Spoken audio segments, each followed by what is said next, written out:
Baik, bismillahirrahmanirrahim. Assalamualaikum warahmatullahi wabarakatuh.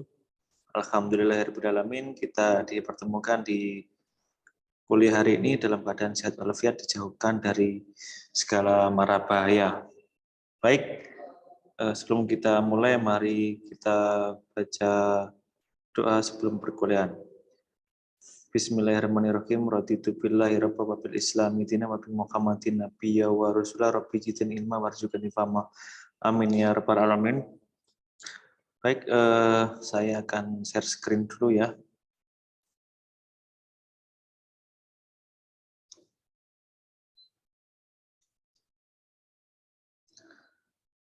Jadi di pertemuan yang kedua ini kita akan membahas mengenai pengantar pendidikan Pancasila, bagian pertama.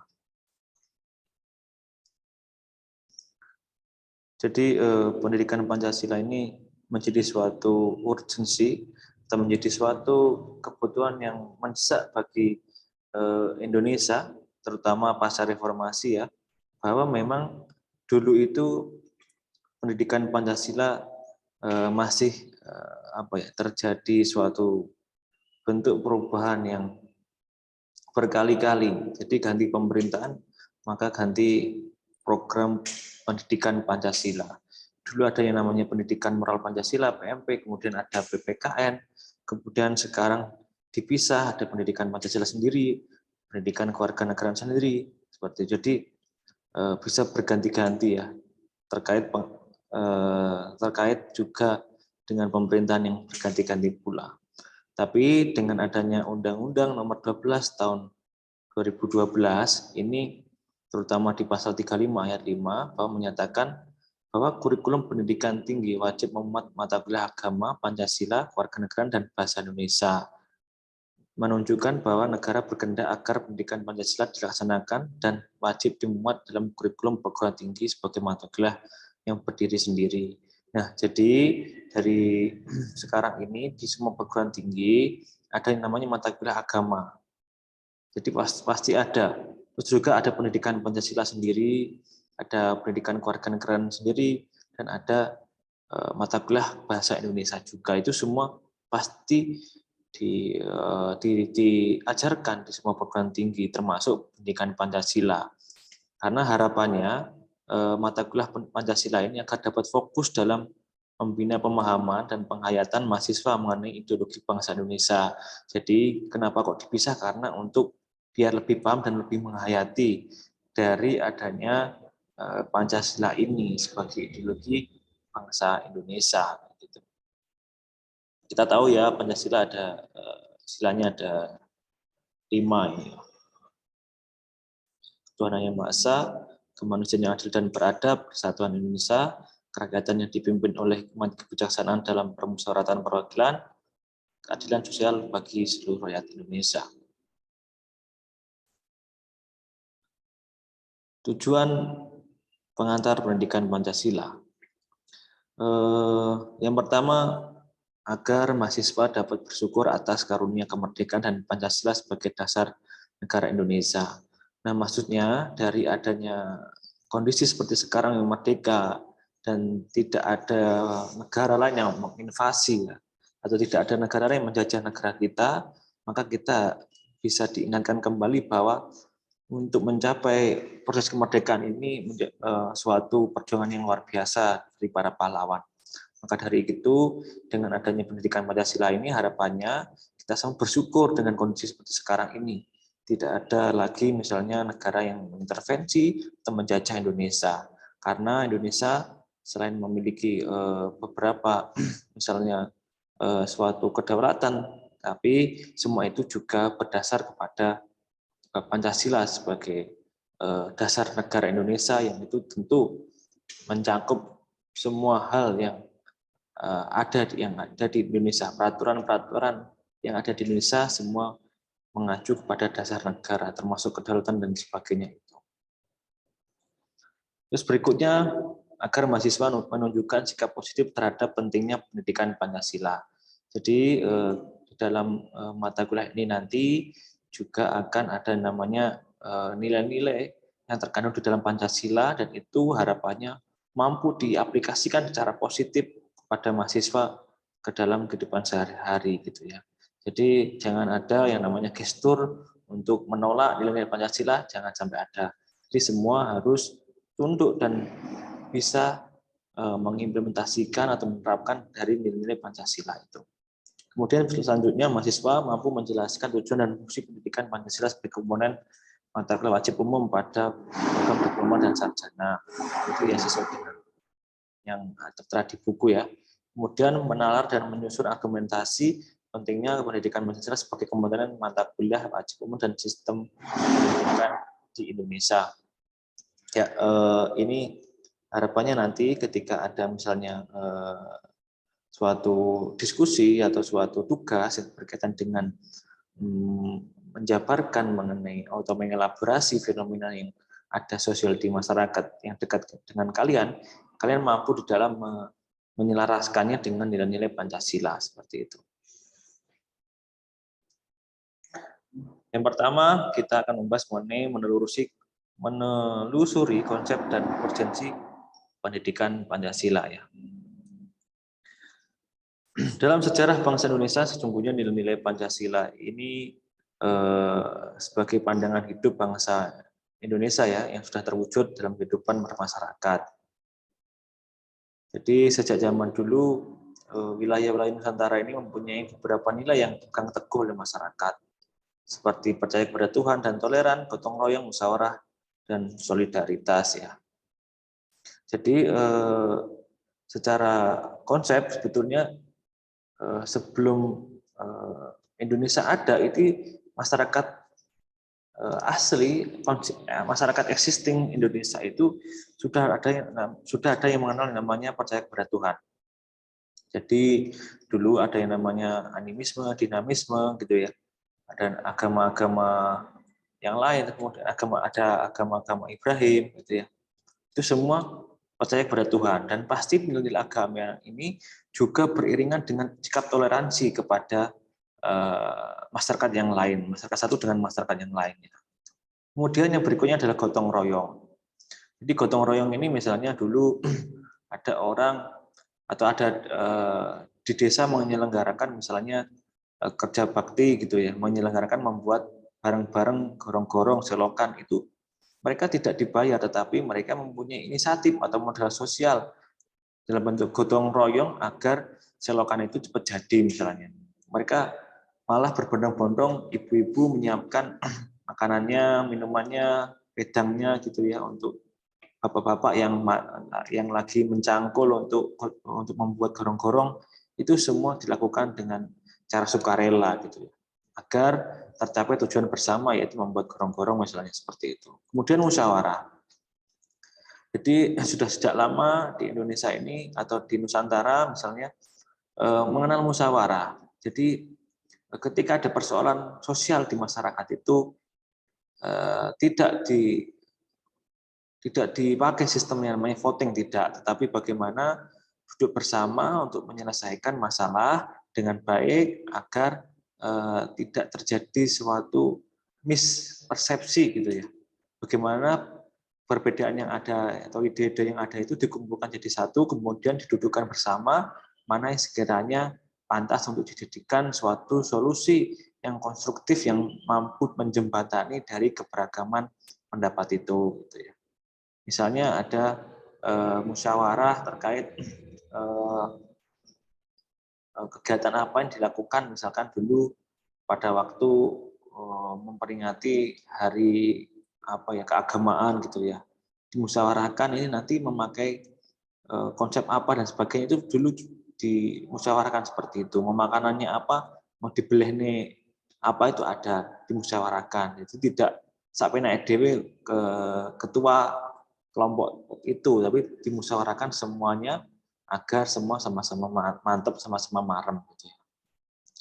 Jadi yang terakhir solidaritas atau kesetiakawanan sosial dan sebagainya. Jadi misalnya dulu itu ketika memang ada satu orang yang misalnya mengalami suatu musibah, itu pasti banyak yang mempunyai kepekaan sosial untuk bisa membantu gitu ya. Jadi misalkan ada tetangga yang mengalami kekurangan makanan, dulu orang zaman sejak dulu itu pasti ada yang membantu tetangganya. Tidak harus disuruh, tidak harus dimintai, punya inisiatif sendiri untuk membantu kayak gitu. Jadi secara existing atau kepribadian dari bangsa Indonesia sejak dulu melekat adanya 4 ini, embedded 4 ini, percaya kepada Tuhan dan toleran, gotong royong, musyawarah dan solidaritas itu sudah ada sejak zaman dulu gitu ya. Jadi secara konsep gitu ya, kemudian dari konsep-konsep ini kemudian ditelurkan nilai-nilainya ke dalam Pancasila gitu. Nilai-nilai Pancasila berdasarkan teori kausalitas yang diperkenalkan Noto Nagoro. Jadi ada hubungan materialis, kausa formalis, kausa efisien dan kausa finalis ini ya. Yang merupakan penyebab lahirnya negara kebangsaan Indonesia, maka penyimpangan terhadap nilai Pancasila dapat berakibat terhadap kelangsungan negara. Jadi teori kausalitas ini di sana di dalamnya ada kausa materialis ini yang itu berhubungan dengan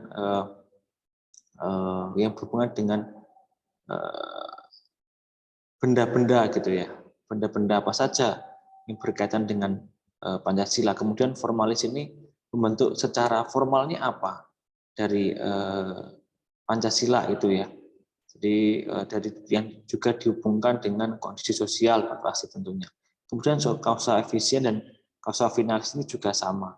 Jadi bagaimana dari kausa efisien ini di dalamnya mampu mengenai Pancasila yang ada di dalam masyarakat itu bagaimana efisiensinya, kegunaannya. Kemudian dari finalis ini, dari berbagai kausa ini mana yang paling dominan gitu ya, yang berdampak kepada hubungan dengan masyarakat seperti itu.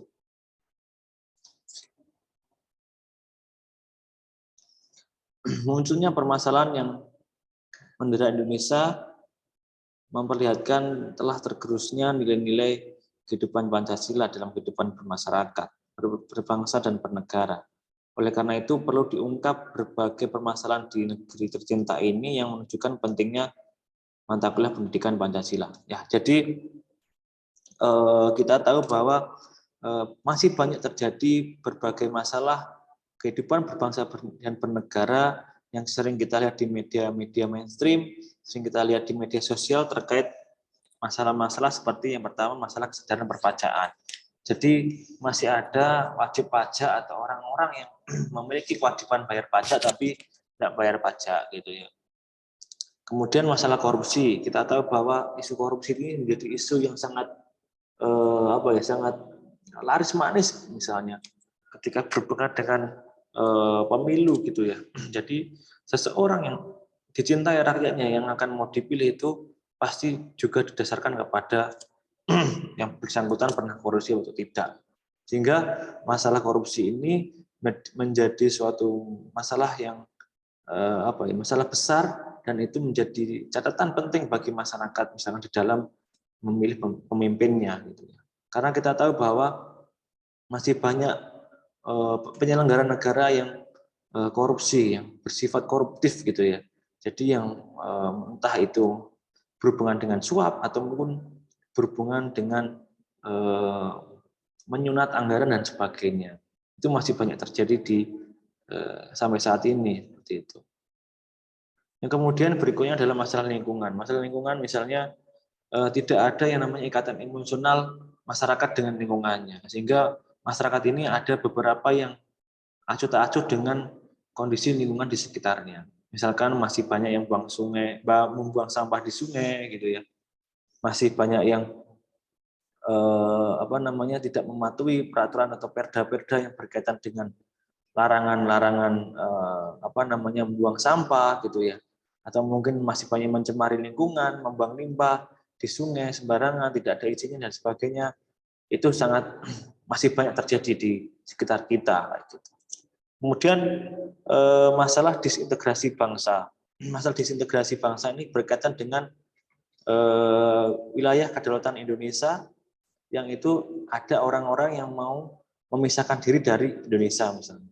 Jadi ada organisasi-organisasi separatis itu ya yang ingin memisahkan diri dari Indonesia. Ini termasuk problem-problem yang PR besar tentunya bagi pemerintah di dalam menekan organisasi itu agar tidak semakin membesar gerakannya dan semakin mempengaruhi, jangan sampai seperti itu. Jadi ini perlu ada tindakan yang tegas dari pemerintah, baik pendekatan kultural maupun pendekatan militer yang itu mampu di dalam menekan upaya-upaya untuk disintegrasi bangsa. Bagaimana jangan sampai ada wilayah 1 jengkal sentimeter pun itu yang keluar dari Indonesia, jangan sampai. Masalah dekadensi moral, nah ini masalah demoralisasi ya. Jadi kondisi moral beberapa masyarakat itu sekarang cenderung permisif terhadap tindakan-tindakan yang seharusnya itu dikritik ya, atau seharusnya itu bisa dikenai sanksi sosial. Tetapi ada beberapa tindakan-tindakan yang masyarakat cenderung permisif, cenderung menganggap suatu hal yang biasa. Misalnya seseorang yang telah melakukan hal-hal yang sifatnya melanggar moral itu harusnya dikenai sanksi sosial, tetapi malah dibiarkan, cenderung malah cenderung malah ya biarlah biasa saja. Nah, itu takutnya ketika semakin ke sini maka akan jauh dari nilai Pancasila, bahkan jauh dari nilai agama. Jangan sampai terjadi seperti itu. Masalah narkoba gitu ya. Narkoba juga sama. Dari hampir tiap bulan itu pasti dengar BNN atau kepolisian yang menangkap pemakai atau bandar gitu ya. Dan itu masih banyak terjadi. Berikutnya masalah penegakan hukum yang berkeadilan.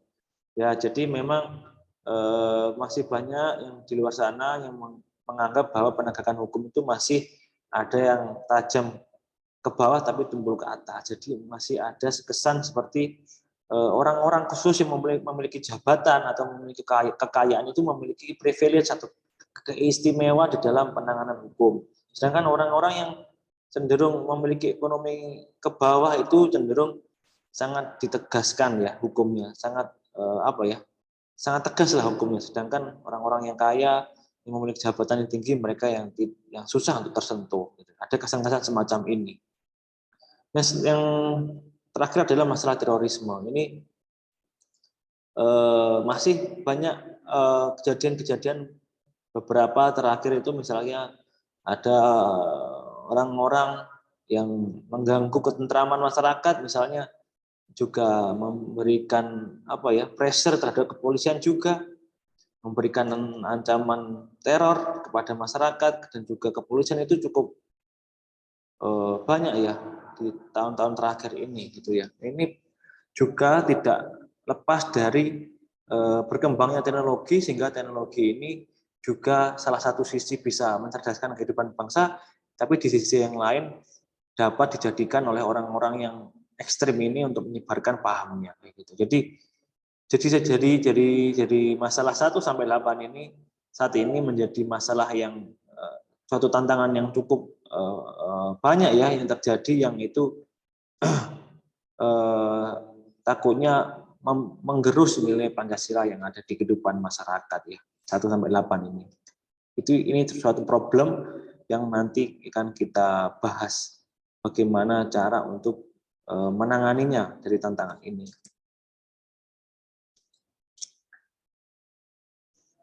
Jadi dengan adanya masalah-masalah itu tadi, harapannya pendidikan Pancasila ini menjadi suatu instrumen penting ya untuk diajarkan di tingkat perguruan tinggi kepada mahasiswa maksudnya, agar mahasiswa tidak tercerabut dari akar budayanya sendiri, dan agar mahasiswa memiliki pedoman atau kaidah penuntun yang baik di dalam berpikir dan bertindak dalam kehidupan sehari-hari berdasarkan Pancasila. Selain itu, Pancasila ini atau pendidikan Pancasila ini dapat memperkokoh jiwa kebangsaan mahasiswa sehingga menjadi dorongan pokok atau leitmotif dan bintang penunjuk jalan atau lead star gitu ya. Jadi maksudnya dari berbagai masalah itu mahasiswa itu mampu di dalam mengenali budayanya sendiri atau mengenali jati diri bangsanya, yaitu dengan adanya Pancasila itu. Nah, ketika sudah mengenali, sehingga mampu dijiwai, kemudian mampu bisa diimplementasikan di dalam kehidupan sehari-hari, agar masalah-masalah yang 8 tadi itu tidak semakin membesar gitu ya. Jadi justru sampean atau kalian yang sudah mengenyam pendidikan Pancasila ini mampu di dalam mendorong agar masyarakat tidak jauh tidak jauh dari nilai-nilai Pancasila. Bagaimana masyarakat ini dengan kalian sebagai agen of change mampu di dalam mendorong agar masyarakat ini tetap di dalam koridor nilai-nilai Pancasila seperti itu. Karena kalian ini kalau menurut Branson ya, karena mahasiswa sebagai calon tongkat estafet kepemimpinan bangsa gitu ya. Jadi karena kalian ini adalah orang-orang yang masih muda yang nantinya akan menghadapi bonus demografi di tahun mendatang gitu ya, Indonesia bonus demografi, harapannya selain dibekali dengan ilmu pengetahuan dan agama, kalian juga harus dibekali dengan pendidikan moral yang baik. Salah satunya dengan mengikuti pendidikan Pancasila ini. Harapannya ketika nanti kalian sudah mempunyai skill yang kuat, mempunyai pengetahuan yang baik, mempunyai moral yang baik juga, maka kalian akan menjadi SDM yang unggul gitu ya. Ketika nanti Indonesia mengalami bonus demografi yang notabene Indonesia menurut beberapa referensi akan menjadi negara maju. Nah, kalianlah yang menjadi penggerak Indonesia sebagai negara maju itu. Mahasiswa mampu memberikan kontribusi yang konstruktif dalam bermasyarakat, bernegara, dan berbangsa yang mengacu kepada nilai-nilai Pancasila. Ya sudah ya. Jadi itu ya, calon pemimpin bangsa yang membangun jiwa profesionalitasnya sesuai dengan program studinya masing-masing, serta menjadikan nilai-nilai Pancasila sebagai kaidah penuntunnya atau guiding principle, sehingga menjadi warga negara yang baik, good citizen. Jadi jadi kalian misalkan basicnya di jurusan apa atau program studi apa, nah itu kalian yang akan menjadi suatu keunggulan. Tetapi keunggulan kalian dalam bidang program studi itu juga harus diimbangi dengan attitude, skill, dan knowledge yang baik. Sehingga ditambah lagi dengan adanya pendidikan Pancasila, harapannya akan menjadi penuntun kalian agar tidak terjerembab kepada ideologi yang ekstrim misalnya. Jadi dengan adanya ideologi Pancasila, kalian mampu di dalam menuntun diri menjadi warga negara yang baik, tidak terjerembab pada warga negara yang tidak taat pada peraturan. Justru dengan adanya pendidikan Pancasila ini, kalian bisa taat peraturan, bisa menuntun menjadi pribadi yang baik, menjadi warga negara yang baik, seperti itu.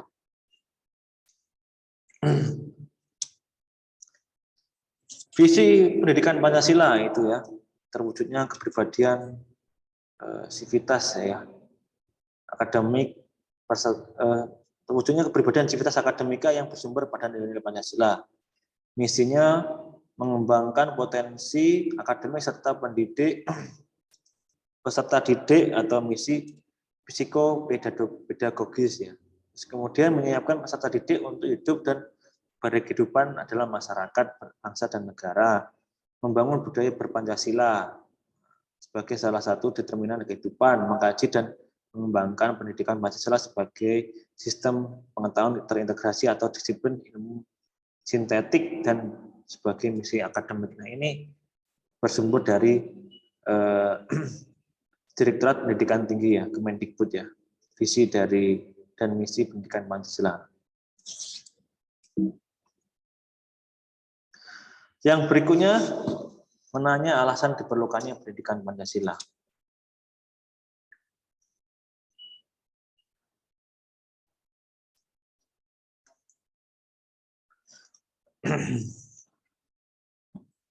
Yang pertama, kesadaran gaya hidup sederhana dan cinta produk dalam negeri. Nah, ini salah satu konkret ya, salah satu kegiatan yang konkret di dalam mengimplementasikan nilai-nilai Pancasila, yaitu gaya hidup sederhana dan cinta produk dalam negeri ya.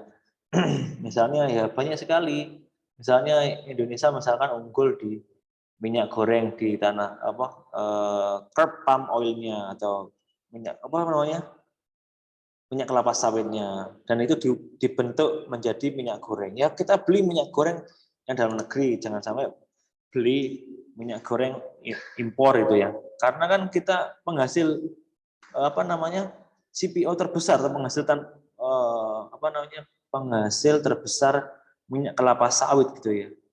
Dan tentunya minyak goreng yang kita pakai harusnya dari Indonesia, jangan sampai impor gitu. Atau mungkin produk-produk yang lain. Hidup sederhana, jadi tidak sok-sokan kayak itu yang sekarang ditangkap gitu ya. Yang menjadi afiliator itu kan ternyata kekayaannya di-endorse oleh platform itu, kemudian dia menjadi sok kaya. Sebetulnya tidak sampai kaya gitu ya. Jadi kita hidup sederhana saja, tapi yang penting diusahakan rekeningnya. Yang berikutnya kesadaran pentingnya kelangsungan hidup generasi mendatang. Jadi kita harus memikirkan bagaimana generasi penerus bangsa Indonesia ini. Jadi misalnya kita paling gampang itu menabung lah, menabung. Kita bekerja kemudian menabung. Ya, menabung itu bukan untuk kepentingan sekarang, tapi di masa depan. Kalau bisa menabungnya yang nilainya tidak tergerus inflasi, misalkan investasi di yang tidak melanggar peraturan perundang-undangan, misalnya bisa investasi di emas itu ya, atau beli tanah dan sebagainya, itu bisa menjaga kelangsungan hidup generasi di masa mendatang agar punya aset juga ya. Terus juga selain harta itu juga ada pendidikan. Jadi diwariskannya pendidikan itu termasuk penting bagaimana anak misalnya disekolahkan sampai perguruan tinggi, sampai dia mendapatkan pekerjaan gitu. Itu termasuk suatu kesadaran pentingnya kelangsungan hidup generasi mendatang. Jangan sampai anak ini diperlakukan pendidikannya dengan tidak baik, jangan sampai. Lakukanlah anak dengan baik, sekolahkanlah sekiranya yang mampu di dalam menjembatani karirnya agar lebih baik. Gitu. Kesadaran pentingnya semangat kesatuan persatuan solidaritas nasional. Jadi misalnya dengan adanya Pancasila ini, pendidikan Pancasila, harapannya kalian tidak membeda-bedakan suku, agama, dan antar golongan ketika misalkan ada kegiatan gotong royong di dalam membantu warga yang sedang kesusahan, membantu warga yang sedang terkena musibah gitu ya. Jangan sampai kita hanya membantu karena kesamaan suku kita, kesamaan agama kita, tidak. Siapapun yang misalkan terkena musibah, ya kita bantu. Mau agamanya sama atau beda, atau rasnya sama atau beda, tetap kita bantu. Karena itulah menjadi kesadaran penting di dalam solidaritas nasional. Kesadaran pentingnya norma-norma dalam pergaulan. Jadi di dalam pergaulan itu hendaknya memang sesuai dengan sesuai dengan tidak melanggar kaidah normatif yang ada di masyarakat ya, tidak melanggar kaidah-kaidah yang ada di peraturan perundang-undangan maupun dari agama. Ya. Jangan sampai pergaulan itu justru malah menjerumuskan kita ke dalam pergaulan yang tidak baik.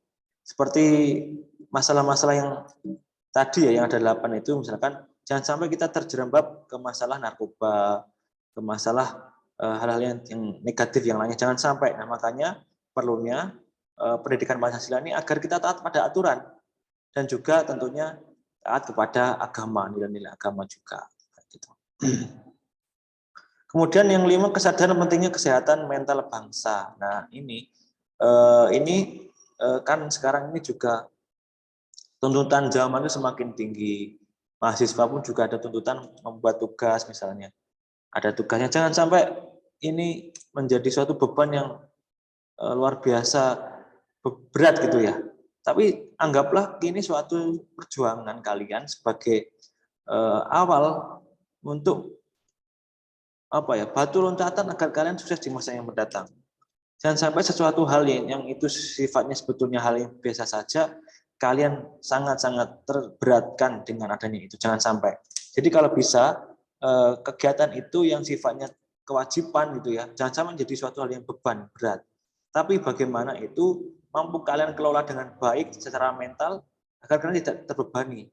Kalau misalkan kalian butuh bantuan, silakan meminta bantuan kepada orang-orang yang ahlinya atau sudah berpengalaman. Itu minimal selain membantu secara material, tapi juga minimal bisa membantu secara pikiran, sumbangsi pemikiran atau sumbangsi healing untuk biar tidak stres dan sebagainya. Curhat maksudnya seperti itu. Yang berikutnya kesadaran tentang pentingnya penegakan hukum. Jadi jangan sampai ketika misalkan ada masalah hukum kita main hakim sendiri. Jangan sampai kita malah tidak di dalam koridor hukum di dalam menyelesaikan suatu masalah. Jangan sampai, karena main hakim sendiri pun juga ada konsekuensi hukumnya gitu ya. Jadi kita serahkan kepada proses penegakan hukum yang ada di aparat baik kepolisian, kejaksaan maupun KPK gitu ya. Kita serahkan kepada aparat-aparat itu untuk menyelidikinya atau menyelesaikannya. Nomor 7, menanamkan pentingnya kesadaran terhadap ideologi Pancasila. Nah ini sekarang ini ada yang namanya Badan Pembinaan Ideologi Pancasila ya, BPIP ya. Nah itu termasuk suatu lembaga di dalam memperjuangkan pentingnya kesadaran terhadap Pancasila, ideologi Pancasila. Nah selain lembaga itu kan juga ada yang namanya mata kuliah ini. Nah, harapannya mahasiswa itu paham betul mengenai nilai-nilai Pancasila yang ada. Jangan sampai perilaku mereka jauh dari nilai-nilai Pancasila misalnya. Maka dari itu, dari setiap nilai-nilai Pancasila yang ada itu kemudian disarikan ke dalam materi-materi yang ada di mata kuliah ini yang nanti bisa dipelajari dan diresapi oleh semua mahasiswa yang mengikutinya.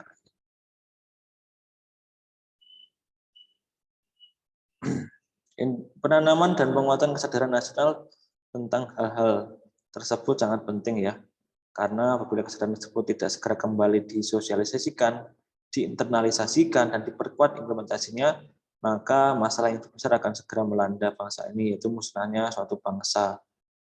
Kalau menurut Kenichi Omhai, punahnya suatu negara dapat terjadi karena industri, investasi, individu, dan informasi. Jadi maksudnya apa? Jadi maksudnya sebagai suatu bangsa, jadi ketika menjadi suatu bangsa yang besar pasti juga banyak tantangannya seperti kemajuan industri, investasi, terus juga kemajuan dari pengetahuan individu dan perkembangan informasi itu juga menjadi suatu tantangan. Menurut Om Hai, makanya di dalam memelihara suatu eksistensi negara itu jangan sampai punah, perlunya pendidikan yang itu bermuatan seperti cinta tanah air dan memperkuat kebangsaan kita. Jangan sampai negara yang sudah merdeka ini menjadi negara yang terpecah belah karena warga negaranya tidak paham mengenai nilai kebangsaan atau nilai persatuan dan kesatuan yang baik.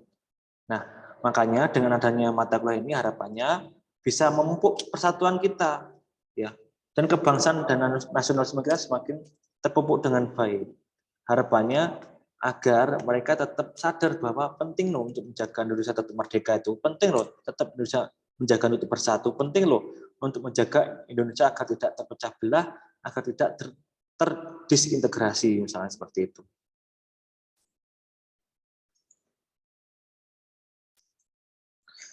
Dengan demikian perguruan tinggi memiliki tanggung jawab ya mengajarkan nilai-nilai Pancasila sebagai amanat pembukaan UUD 1945 ya tentang mencerdaskan kehidupan bangsa. Jadi seperti saya sampaikan tadi bahwa pentingnya untuk IQ, EQ dan ISQ ya. Jadi atau SQ ya. Jadi kepintaran di dalam kecerdasan di dalam intelijen, kecerdasan spiritual dan kecerdasan emosional itu penting sekali ya di dalam menjaga mencerdaskan kehidupan bangsa ini.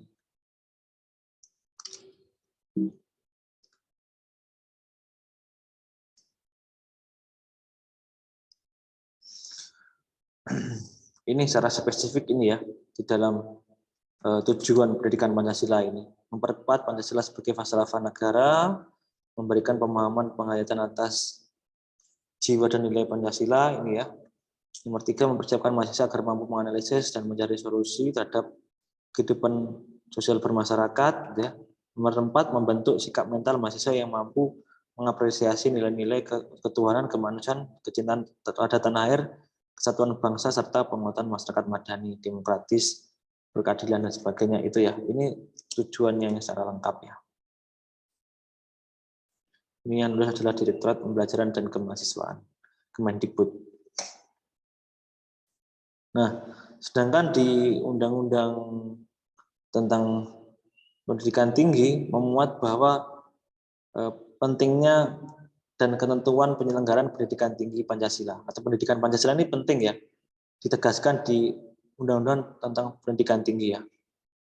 Di pasal 2 menyebut bahwa pendidikan tinggi berdasarkan Pancasila, Undang-Undang Dasar Negara Republik Indonesia 1945, NKRI dan Bhinneka Tunggal Ika.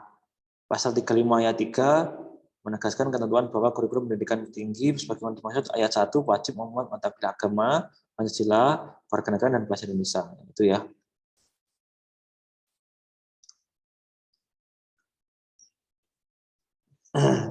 Menggali sumber historis, sosiologis, politik, dan politik pendidikan Pancasila.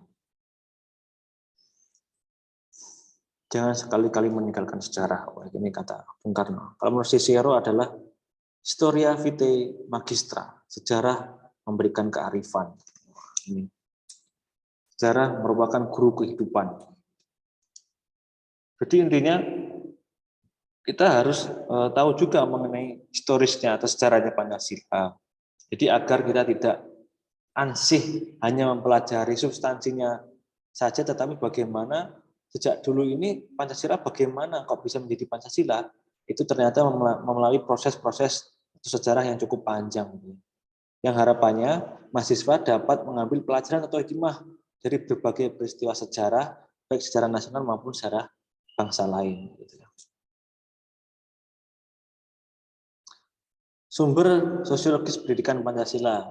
Sumber sosiologis ini dipahami sebagai apa ya?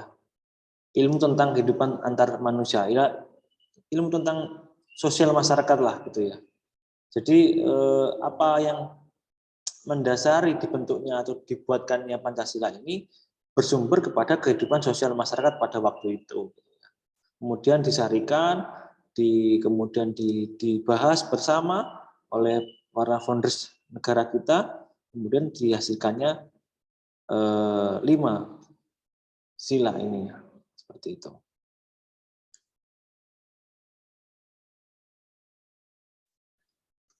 Bentar.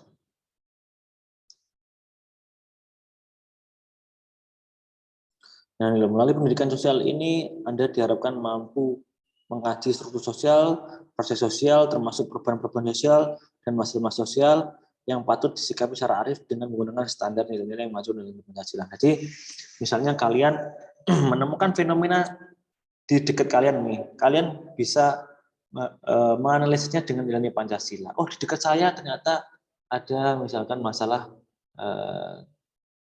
kerusuhan antar masyarakat misalkan. Misalnya ada seperti itu. Kalian bisa menganalisisnya dengan nilai Pancasila. Oh, kenapa sih secara kehidupan sosial di masyarakat ini tidak harmonis gitu ya? Kalian bisa menganalisisnya dengan nilai Pancasila. Itu bisa.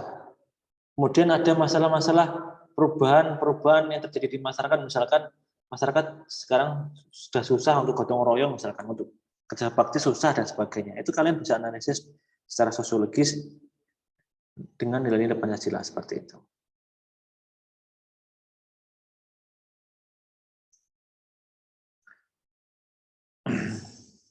Itu ya. Sumber yuridis pendidikan Pancasila. Ini Indonesia berdasarkan negara hukum, jadi sumber yuridis ya Pancasila tadi ya. Pendidikan Pancasila ini sumbernya ya dari Undang-Undang Sistem Pendidikan Nasional dan Undang-Undang Pendidikan Tinggi. Jadi di dua undang-undang itu mewajibkan bahwa seluruh perguruan tinggi wajib untuk menyelenggarakan mata kuliah agama, mata kuliah Pancasila, mata kuliah Warganegaraan dan bahasa Indonesia gitu ya. Itu. Karena itu sebagai mata kuliah wajib program studi ya. Mata kuliah wajib universitas bahkan.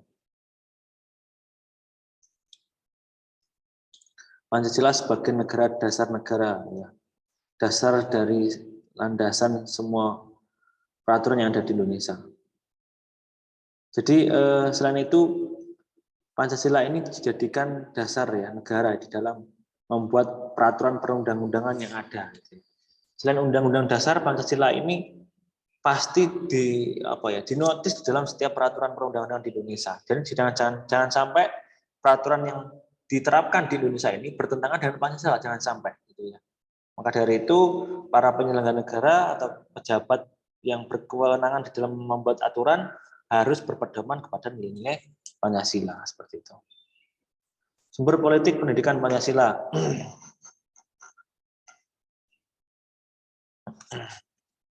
Pancasila dalam tataran tertentu merupakan ideologi politik, yaitu mengandung nilai-nilai yang menjadi kaidah penuntun dan mewujudkan tata tertib sosial politik yang ideal.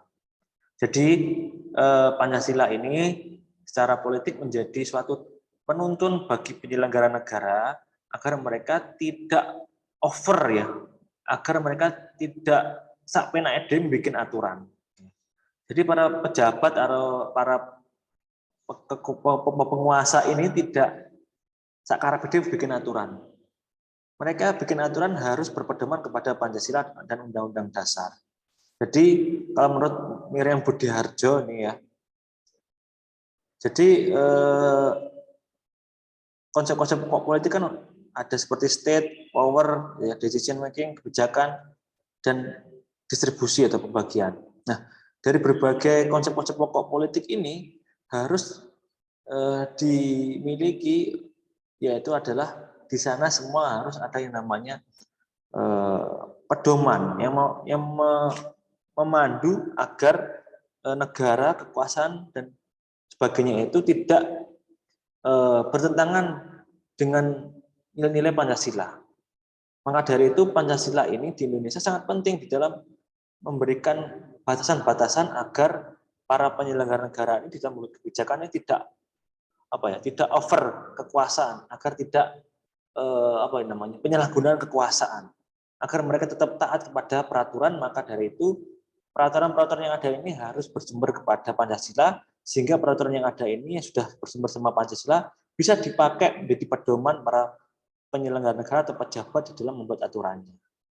Jadi politik itu akan berjalan dengan baik ketika para pejabat ini bikin aturannya sudah sesuai dengan peraturan yang berdasarkan pada Pancasila dan Undang-Undang Dasar 1945. Niscaya akan menjadi kebijakan yang baik. Ya. Sebaliknya, jika kebijakan itu dibuat semerampangan, tidak berdasarkan Pancasila dan Undang-Undang Dasar, maka dari itu lagi-lagi masyarakat akan menjadi korbannya karena serampangnya peraturan yang dibuat. Tapi tenang saja, jika memang ada peraturan yang dianggap merugikan suatu kelompok atau individu dari warga negara, itu bisa digugatnya undang-undang ke Mahkamah Konstitusi. Ataupun peraturan di bawah undang-undang bisa digugat oleh warga negara di Mahkamah Agung. Seperti itu. Ini sumber gambarnya ya. Baik, terima kasih. Seperti itu kuliah di pertemuan sekarang ini ya. Mari kita lanjutkan diskusi di kolom chat ya. Terima kasih.